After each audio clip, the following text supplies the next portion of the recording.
ఈరోజు మనం భారత రాజ్యాంగత పరిపాలన అంశం గురించి నేర్చుకునే ప్రయత్నం చేద్దాం.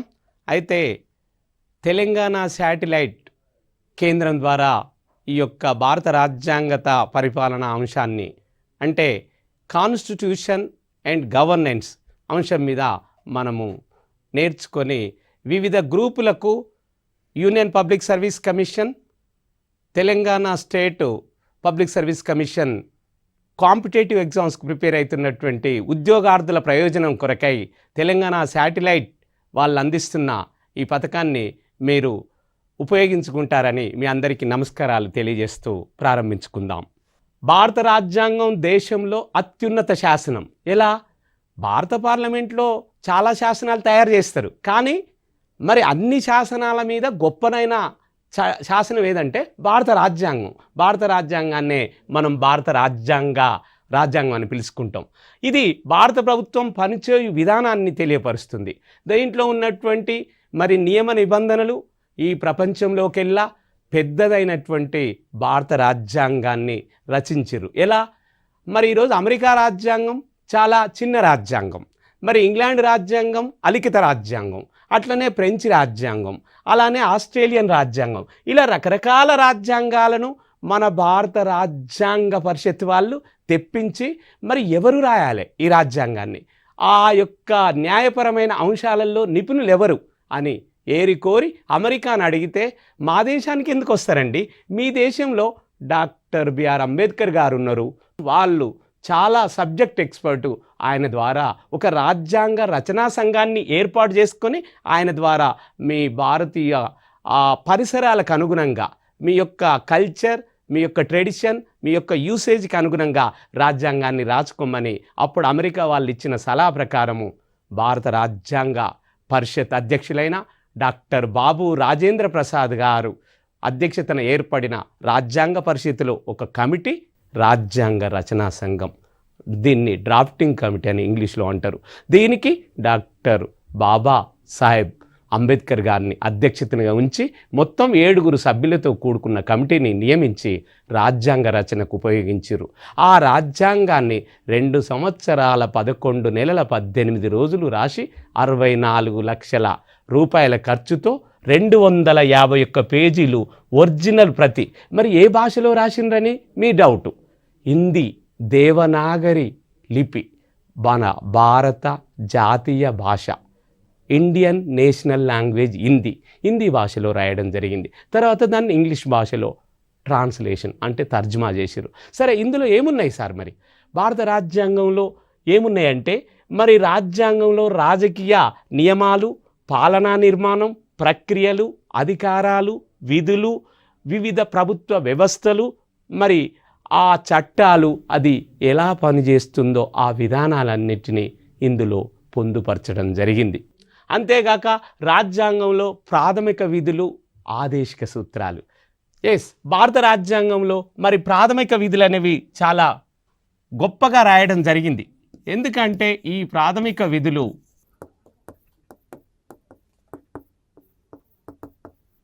ఈ ప్రాథమిక విధులకు ఉన్నటువంటి ప్రావీణ్యత, గొప్పతనం ఏందనేది మీరందరూ తెలుసుకోవాలని కోరుకుంటారు. ఈ భారత ప్రజలకు భారత రాజ్యాంగ నిర్మాతలు అందించిన ఒక ముఖ్యమైన అంశం ఏంటంటే ప్రాథమిక విధులు. ఈ విధులను నిర్వహిస్తూ ప్రాథమిక హక్కులను పొందొచ్చు. మరి ఈ ప్రాథమిక విధులు ఎక్కడి నుంచి నేర్చుకున్నాం మనం? ఎక్కడి నుంచి తీసుకున్నాం? రష్యా రాజ్యాంగం నుంచి తీసుకున్నాం. మరి ఈ ప్రాథమిక విధులు భారత రాజ్యాంగంలో 4వ భాగంలో పొందుపరచడం జరిగింది. అదేవిధంగా ఈ ప్రాథమిక విధులతో పాటు ఇంకా ఏమి ఇచ్చిర్రు అనేది ఇప్పుడు మనం నేర్చుకుందాం. ప్రాథమిక హక్కులు.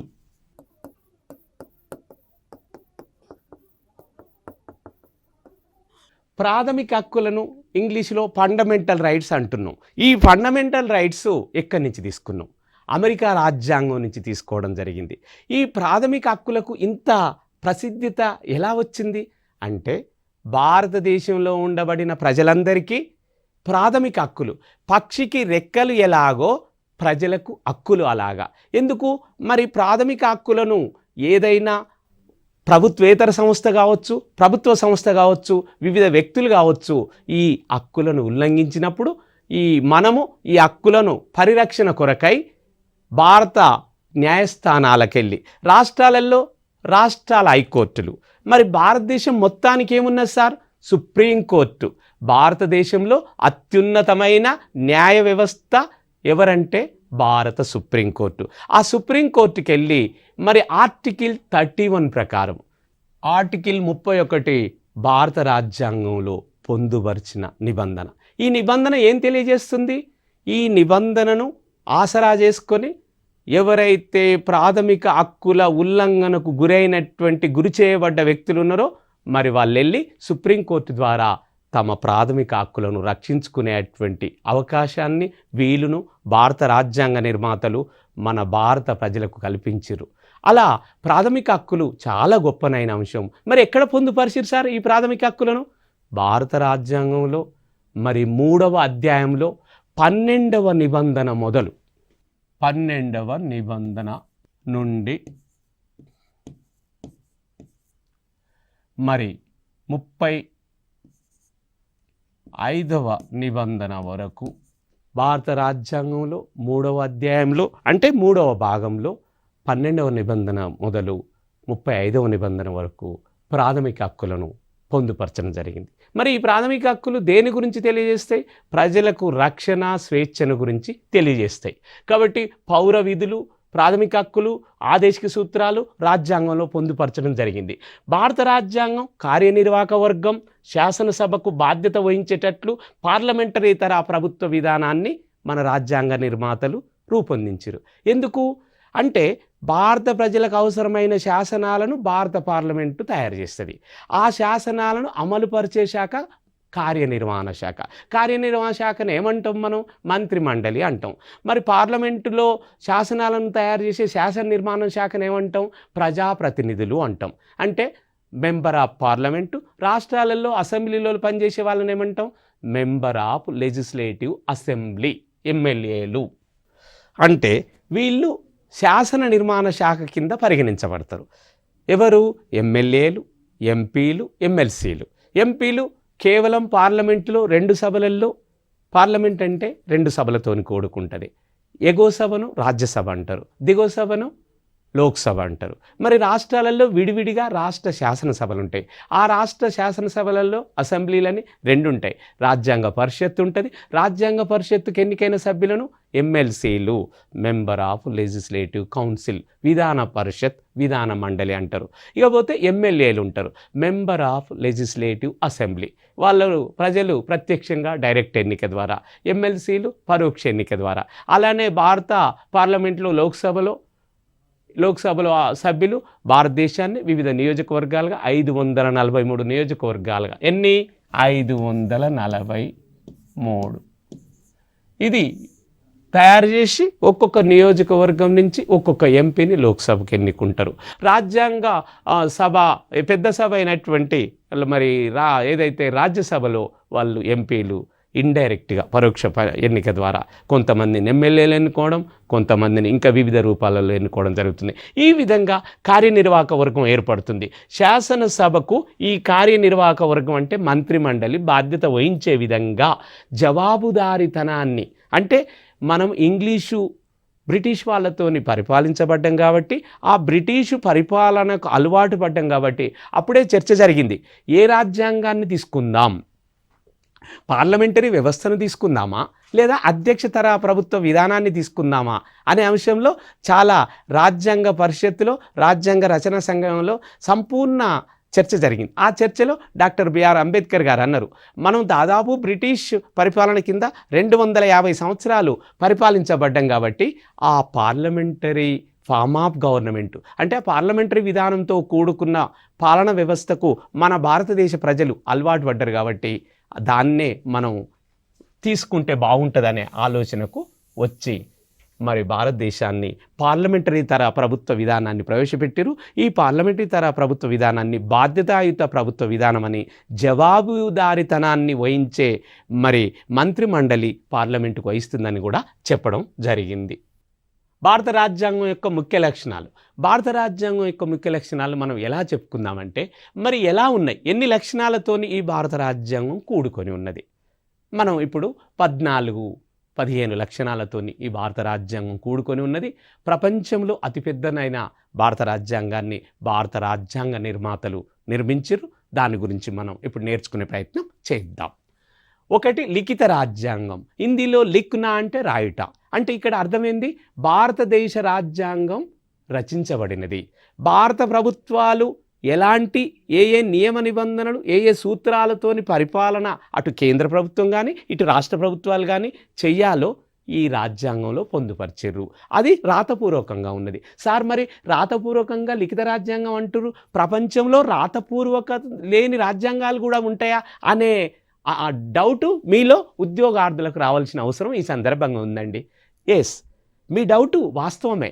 ఎలా అంటే లిఖిత రాజ్యాంగాలు ఉంటాయి, అలిఖిత రాజ్యాంగాలు కూడా ఉంటాయి. అలిఖిత అంటే మరి రాయబడని రాజ్యాంగాలు. మరి అలిఖిత రాజ్యాంగాలకు ప్రపంచంలో గొప్పనైన ఉదాహరణ ఎవరు సార్? అలిఖిత రాజ్యాంగానికి ఈ ప్రపంచంలో గొప్పనైన ఉదాహరణ ఎవరంటే ఇంగ్లాండ్కు రాజ్యాంగం రాయబడలేదు. వాళ్ళది లిఖిత రాజ్యాంగం కాదు, వాళ్ళది అలిఖిత రాజ్యాంగం. అంటే వాళ్ళు మరి ప్రతి సంవత్సరం జరిగే కన్వెన్షన్స్ ప్రకారము, తర్వాత వాళ్ళ ట్రెడిషన్స్, యూసేజెస్, కస్టమ్స్ అంటే ఆచారాలు, వ్యవహారాలు, సంప్రదాయాల ప్రకారము అక్కడ పద్ధతులు ఉంటాయి. దాని ప్రకారమే ఆ ప్రభుత్వాలు పరిపాలన చేస్తాయి. కానీ భారతదేశంలో అలా కాదు. మనకు రాయబడిన రాజ్యాంగం ఉంది, ఇది అత్యున్నత శాసనము, అందుకనే దీన్ని లిఖిత రాజ్యాంగం అన్నారు. ఇకపోతే కొంత దృఢమైన మరి కొంత సరళమైన మరి లక్షణాలు ఉంటాయి. అంటే దృఢం అంటే రిజిడ్. దృఢానికి మనం ఏమని చెప్పుకుంటాం సార్? రిజిడ్. మళ్ళా కొంత ఫ్లెక్సిబుల్. ఇక్కడ మనం నేర్చుకుందాం. రిజిడ్ అంటే ఏంది? రాజ్యాంగంలో మారుతున్న కాలమాన పరిస్థితులకు ఏదన్నా మనము లోపల చేర్చాలన్నా, మరి మారుతున్న కాలమాన పరిస్థితులకు రాజ్యాంగంలో ఉన్న ఒక అంశాన్ని తొలగించాలన్నా దృఢంగా అంటే చాలా కఠినమైన పద్ధతులను ఉపయోగించాలి. పార్లమెంటులో మరి ఆ చట్టాన్ని ప్రవేశపెట్టి 2/3 మెజారిటీ సభ్యులతో తీర్మాన చేయాల్సిన అవసరం ఉంటుంది. అందుకని కొంత దృఢమైన లక్షణాలు, మళ్ళీ కొన్ని ఫ్లెక్సిబుల్ సరళమైన అంటే రాజ్యాంగాన్ని సవరించడానికి మరి సులభతరమైన పద్ధతులు. మరి రాజ్యాంగాన్ని సవరించడానికి ఏ ఆర్టికల్ భారత రాజ్యాంగంలో దీని గురించి చెప్తుంది సార్ అనే డౌట్ మీలో రావాలి. ఎస్, భారత రాజ్యాంగంలోని 368వ ఆర్టికల్ నిబంధన భారత రాజ్యాంగాన్ని సవరించడానికి ఏర్పాటు చేయబడ్డది. ఆర్టికల్ ఎంత అండి? 368. ఈ ఆర్టికల్ 368 ప్రకారం భారత రాజ్యాంగాన్ని సవరించడానికి అది వెసులుబాటు కల్పించింది. అంటే దృఢ లక్షణాలను సవరించాలన్నా, కొన్ని ఫ్లెక్సిబుల్ అంటే సరళ రాజ్యాంగ లక్షణాలను మార్చుకోవాలన్నా ఈ వెసులుబాటును భారత రాజ్యాంగ నిర్మాతలు భారత ప్రజలకు కల్పించే స్వేచ్ఛను భారత రాజ్యాంగంలో పొందుపరిచారనే విషయాన్ని మనం ఇక్కడ నోటీస్ చేసుకోవాల్సిన అవసరం ఉన్నది. కాబట్టి దృఢ మరియు సరళం. ఇకపోతే ప్రజాస్వామ్య నియమాలు, డెమోక్రటిక్ వాల్యూస్, డెమోక్రటిక్ రూల్స్, నియమ నిబంధనలు, రూల్స్ అండ్ రెగ్యులేషన్స్ ఉంటాయి. ఎలా? ఇది ప్రజల చేత ప్రత్యక్షంగా పరిపాలించబడుతున్న ప్రభుత్వం అండి. డెమోస్ అనేటువంటి పదంలో మరి ఇక్కడ మనం నేర్చుకోవాలి. డెమోస్ అంటే ఇక్కడ ప్రజలు అని అర్థం.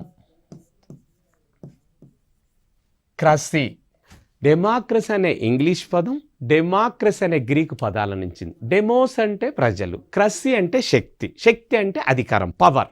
కాబట్టి ప్రజాస్వామ్యమైన నియమాలతోని, ప్రజలతోని ప్రత్యక్షంగా ఎన్నిక కాబడిన ప్రజాప్రతినిధులతోని కూడుకున్న చట్టసభలో ఉన్నటువంటి పాలన. కాబట్టి ఇది ప్రజాస్వామ్య నియమాలు ఇందులో పొందుపరచడం జరిగింది.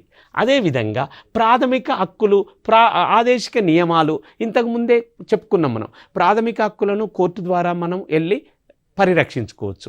అదేవిధంగా ఆదేశిక నియమాలు అనేవి కేవలము భారత రాజ్యాంగ నిర్మాతలు కేంద్ర రాష్ట్ర ప్రభుత్వాలకు ఇచ్చిన ఆదేశాలు మాత్రమే.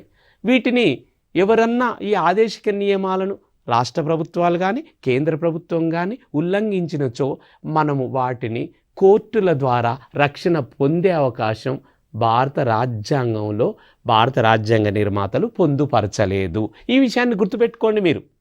ప్రాథమిక హక్కులకు ఆదేశిక నియమాలకు లేదా ఆదేశిక సూత్రాలకు ఉన్న తేడా ఏంటంటే, ప్రాథమిక హక్కులు ప్రజలకు కానీ వివిధ సంస్థలకు కానీ ఉల్లంఘించబడినప్పుడు అది ప్రభుత్వం చేసినా ప్రభుత్వేతర సంస్థలు చేసినా వివిధ వ్యక్తులు చేసినా మనము న్యాయస్థానాలకు వెళ్ళి వాటిని పరిరక్షించుకునే అవకాశము భారత రాజ్యాంగంలో పొందుపరచబడింది. అదేవిధంగా ఆదేశిక సూత్రాలను ఎవరన్నా ఉల్లంఘించినచో వాటిని మనం కోర్టులకు న్యాయస్థానాలకు వెళ్ళి రక్షించుకునే అవకాశము రాజ్యాంగంలో లేదు.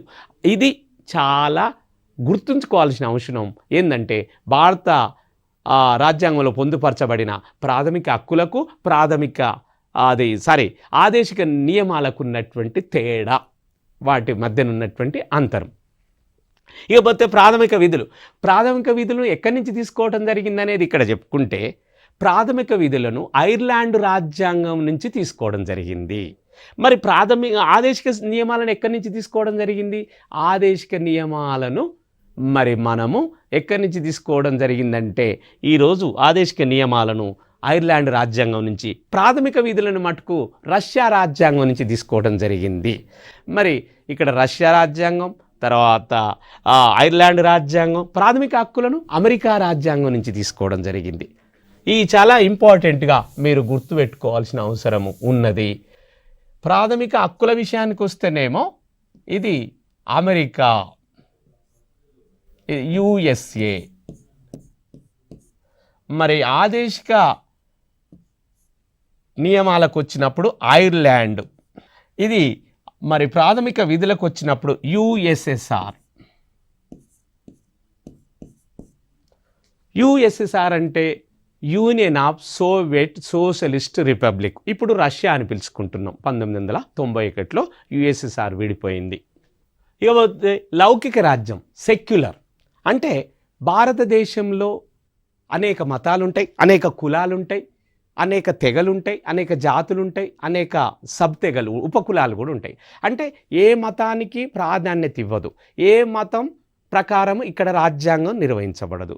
మరి భారత రాజ్యాంగంలో అలాంటి సెక్యులర్ అనే పదాన్ని మనం పొందుపరచడం జరిగింది. ఎప్పుడు? 1976 సంవత్సరం 42వ రాజ్యాంగ సవరణ ద్వారా. 42వ రాజ్యాంగ సవరణ ఎప్పుడు? 1976వ సంవత్సరంలో. సెక్యులర్ అంటే, సెక్యులర్ అనే ఇంగ్లీష్ పదానికి అర్థం ఏంటంటే లౌకిక. ఏ మతం, అన్ని మతాలు ఇక్కడ సమానము. ఏ మతం ఎక్కువ కాదు, ఏ మతం తక్కువ కాదు. భారతదేశంలో అనేక మతాలు ఉన్నాయి. హిందూ మతం ఉంది, ముస్లిం మతం ఉంది, క్రైస్తవ మతం ఉంది, సిక్కు మతం ఉంది, పార్సీ మతం ఉంది. ఇట్లా అన్ని మతాలకు ఇక్కడ సమాన అవకాశాలు ఇస్తారు. ఓకే, అది సెక్యులర్. ఇకపోతే పార్లమెంటరీ తరహా ప్రభుత్వం. ఇప్పుడే నేర్చుకున్నాం. పార్లమెంటరీ తరహా ప్రభుత్వ విధానాన్ని ఎక్కడి నుంచి తీసుకున్నాం అనుకుంటే, మనల పరిపాలించిన బ్రిటిష్ రాజ్యాంగం నుంచి ఆ అంశాన్ని తీసుకోవడం జరిగింది. అర్ధ సమాఖ్య మరి అర్ధ ఏకకేంద్ర. ఇదేంది సార్ అనేది మీకు కేసీ వేర్ అనే, ఎవరు? K C Wheare. ఈ కేసీ వేర్ అనేటువంటి బ్రిటిష్ రాజ్యాంగ నిపుణుడు, అంటే రాజ్యాంగ రచనలలో ఆయన ఎక్స్పర్ట్. ఆయన అంటాడు, భారతదేశంలో మిక్స్డ్ లక్షణాలు ఉన్నాయండి. మిక్స్డ్ అంటే మిశ్రమ. ఎలా? సగమేమో సమైక్య లక్షణాలు ఉన్నాయి, సగమేమో ఏకకేంద్ర లక్షణాలు ఉన్నాయి. అందుకనే అంటాడు అర్ధ సమైక్య అర్ధ ఏకకేంద్ర. ఏకకేంద్ర అంటే ఈరోజు ప్రపంచంలో మరి ఏకకేంద్ర లక్షణాలకు ఉదాహరణ ఏందనేది మీ డౌట్. యూకే మరియు ఫ్రాన్స్. అంటే ఏకకేంద్ర లక్షణాలలో ఏకకేంద్రం అంటే ఏంటంటే పూర్తిగా దేశం మొత్తానికి ఒకే ఒక యూనియన్ గవర్నమెంట్, కేంద్ర ప్రభుత్వం ఉంటుంది. ఆ కేంద్ర ప్రభుత్వమే పరిపాలిస్తుంటుంది. అంటే రాష్ట్ర ప్రభుత్వాలు ఉండవా? ఉంటాయి. ఉన్నా కూడా కేంద్ర ప్రభుత్వం చెప్పు చేతలలో ఉంటాయి. వాటికి స్వయం ప్రతిపత్తి ఉండదు. అవసరమైనప్పుడు రాష్ట్ర ప్రభుత్వాలను ఏర్పాటు చేసుకుంటారు. ఫ్రాన్స్లో కానీ ఇంగ్లాండ్లో కానీ అవసరం తీరంగానే వాటిని రద్దు చేస్తారు. అది కేంద్ర ప్రభుత్వ లక్షణాలు. మరి సమైక్య లక్షణాలు అంటే ఇక్కడ ఏంటంటే కొన్ని ఏకకేంద్ర లక్షణాలు, కొన్ని మరి సమైక్య లక్షణాలు, రెండింటితోని. అంటే ఇక్కడ రాష్ట్రాలకు అధికారాన్ని ఇవ్వడం జరిగింది. మొత్తం కేంద్ర ప్రభుత్వం చెప్పినట్టే రాష్ట్రాలు వినాల్సిన అవసరం లేదు. అంటే ఇక్కడ రెండు లక్షణాలను పొందుపరిచిర్రు. కాబట్టి అర్ధ సమాఖ్య మరి అర్ధ ఏకకేంద్ర అనేది ఇక్కడ చెప్పడం జరిగింది. రాష్ట్రపతి పాలన భారతదేశంలో ప్రవేశపెట్టినప్పుడు మాత్రమే భారత రాజ్యాంగంలో ఏ నిబంధన ప్రకారం రాష్ట్రపతి పాలన ప్రవేశపెడతారండి? ఆర్టికల్ 352 ప్రకారము. భారత రాజ్యాంగంలో ఉన్న ఆర్టికల్ 352 అనే నిబంధన భారతదేశంలో రాష్ట్రపతికి ఎమర్జెన్సీని ప్రకటించే అవకాశాన్ని కల్పించింది. ఎప్పుడు ప్రకటిస్తారు? ఉదాహరణకు చైనా మన మీద యుద్ధం ప్రకటించింది. ఎప్పుడు? 1962 సంవత్సరంలో 1962 సంవత్సరంలో చైనా మన దేశం మీద అటాక్ చేసింది. అదేవిధంగా 1965 సంవత్సరంలో పాకిస్తాన్, మరి ఈ పాకిస్తాను 2-3 సార్లు చేసింది. 1965లో చేసింది, 1971లో కూడా చేసింది. మరి ఎప్పుడైతే ఇతర దేశము మన భారత భూభాగంలో సరిహద్దులు దాటి మన దేశం మీదకి వచ్చి అటాక్ చేసినప్పుడు దేశంలో ఎమర్జెన్సీని విధించాల్సిన పరిస్థితులు ఉత్పన్నమవుతాయి. అలాంటి టైంలో మాత్రమే ఈ ఆర్టికల్స్ను ఉపయోగించి భారతదేశ ప్రథమ పౌరుడు, భారతదేశ సర్వసైన్యాధ్యక్షుడైన భారత రాష్ట్రపతి గారు ఇది అనౌన్స్ చేస్తారు. కాబట్టి అలాంటి టైంలో కేంద్ర ప్రభుత్వంగా మారుతుంది. అప్పుడు సమైక్య లక్షణాలు పనిచేయవు. కాబట్టి ఈ విషయాన్ని మీరు ఉద్యోగార్థులు వివిధ కాంపిటేటివ్ ఎగ్జామ్స్కు రాయబోతున్నారు కాబట్టి ఈ విషయాన్ని మీరు గమనించవలసిన అవసరం ఉందని నేర్చుకుంటున్నాం మనం. ఇకపోతే రాష్ట్రాలలో రాష్ట్రపతి పాలన విధిస్తారు. ఎందుకు? అక్కడున్న రాష్ట్ర ప్రభుత్వం మెజారిటీ శాసనసభ్యుల మద్దతు కోల్పోయినప్పుడు. మనం చూసిన మొన్నటికి మొన్న అరుణాచల్ ప్రదేశ్, మహారాష్ట్ర, పంజాబ్, జమ్మూ కాశ్మీరు ఇట్లా రాష్ట్రాలలో ఏమవుతుందంటే ఈ శాసనసభ్యులు ఒక పార్టీ మీద ఎన్నికై ఇంకో పార్టీలకు జంప్ అవుతారు. అప్పుడు ప్రభుత్వము అతలాకుతలం అవుతుంది. అప్పుడు ఇటున్న మెంబర్స్ అటుపోయేసరికి అక్కడ ఏ ప్రభుత్వం ఏర్పాటు చేయడానికి ఏ పార్టీ ముందుకు రానప్పుడు అప్పుడు ఆ రాష్ట్రంలో లేదా తీవ్రవాద కార్యకలాపాలతో ఖలిస్తాన్ అనే పంజాబ్ ఉగ్రవాదులు, ఖలిస్తాన్ అంటే ఏంది? సపరేటు సిక్కులకు ఏరే దేశం చేయండి, సపరేట్ సిక్కిస్తాన్, సపరేట్ ఖలిస్తాన్, అలా ఇలాంటి పరిస్థితులు పంజాబ్ రాష్ట్రంలో లేదా జమ్మూ కాశ్మీర్లో పాకిస్తాన్కు మద్దతుగా కొంతమంది ముస్లింలు చేస్తున్న ఇలాంటి అంశాలలో మరి రాష్ట్రపతి పాలన విధించాల్సి వచ్చినప్పుడు భారత రాజ్యాంగంలో ఉన్న ఆర్టికల్ 356 అవకాశం కల్పిస్తుంది. ఇలా ఉంటుందండి రాష్ట్రాలలో రాష్ట్రపతి పాలన. అందుకని ఇక్కడ మనం నేర్చుకోవాల్సిన అవసరం ఉన్నది. ఇకపోతే ఒకే పౌరసత్వం, సింగిల్ సిటిజన్షిప్. మరి ఏం సార్ ఒకే పౌరసత్వం అంటుర్రు అంటే ఇతర దేశాలల్లో 2 పౌరసత్వాలు ఉంటాయా అనే డౌట్ మీకు రావాలి. ఎస్, ఈరోజు అమెరికాను తీసుకుంటే అక్కడ డబుల్ సిటిజన్షిప్ ఉంది. ఎందుకు యుఎస్ఏలో డబుల్ ఉంది? యుఎస్ఏ అంటే America, United states of America.